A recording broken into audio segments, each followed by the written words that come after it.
L'été, sur le quartier de la ZUP de Laurence, de nombreux jeunes enfants se retrouvaient, sans encadrement particulier, sur l'espace public en quête d'occupation. À l'issue de ce constat, les éducateurs, les correspondants de soirée, les animateurs des différents centres sociaux ont décidé de proposer un peu de structure dans les loisirs de ces jeunes. C'est la deuxième année. L'année dernière, ça a été de la réaction à un phénomène, donc on n'était pas très organisé. On proposait un peu de foot, ce qu'on savait mettre en place. Puisqu'à l'époque, il n'y avait que les éducateurs et les correspondants de soirée qui venaient nous appuyer.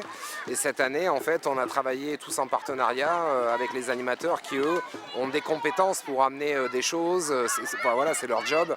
Et ils ont été capables de proposer un éventail plus large d'activités, puisqu'avec les enfants, beaucoup de choses passent par tout ce qui est ludique. On sait très bien comment sont les enfants, c'est très, très direct.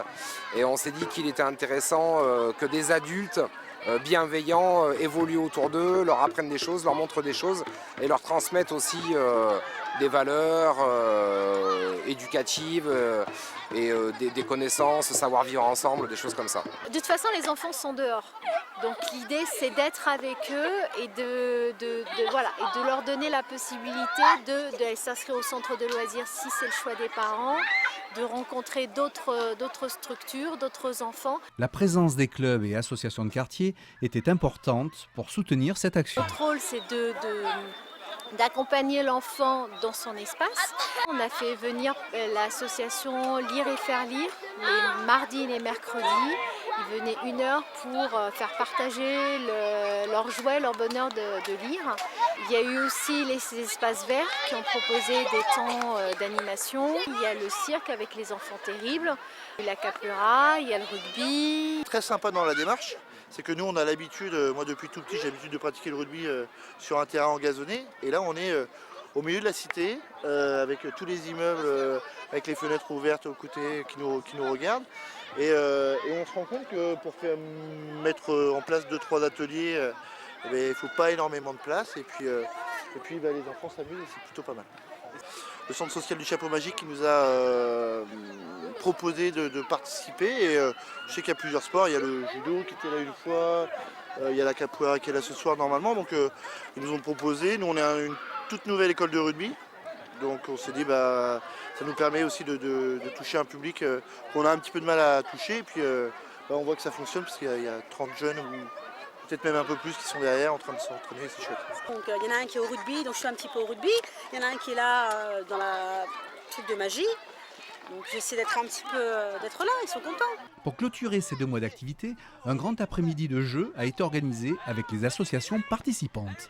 C'est le conseil citoyen qui a réfléchi pour les enfants mais aussi pour les parents pour que tout le monde se retrouve la veille de la rentrée scolaire. Nacera fait partie du conseil citoyen, donc elle a eu la double casquette d'habitante, de maman et aussi membre du conseil. Voilà, tout à fait. Pour préparer la journée. Tout à fait, voilà. On est toute une équipe de filles et de garçons sur le quartier qui s'engagent. On est pourtant vachement occupés avec nos enfants, la maison et tout, mais on essaie d'être là pour essayer de créer un petit univers sur notre quartier. Ce qui a été intéressant, c'est qu'on a organisé des sorties à l'extérieur du quartier pour lesquelles on a besoin d'autorisation parentale. Donc ça permet dans un premier temps de rencontrer les parents, d'aller dans les appartements, de se présenter, de faire signer les papiers. Et au bout d'un moment, c'est des gens qu'on va recroiser sur le quartier qui vont nous connaître.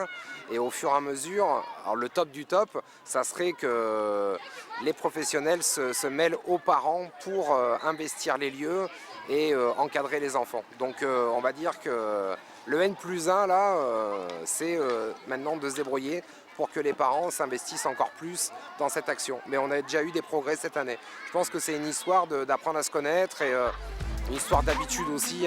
Voilà. Devant le succès de ces actions, les activités sur le lieu de vie des enfants devraient reprendre durant les prochaines vacances d'avril.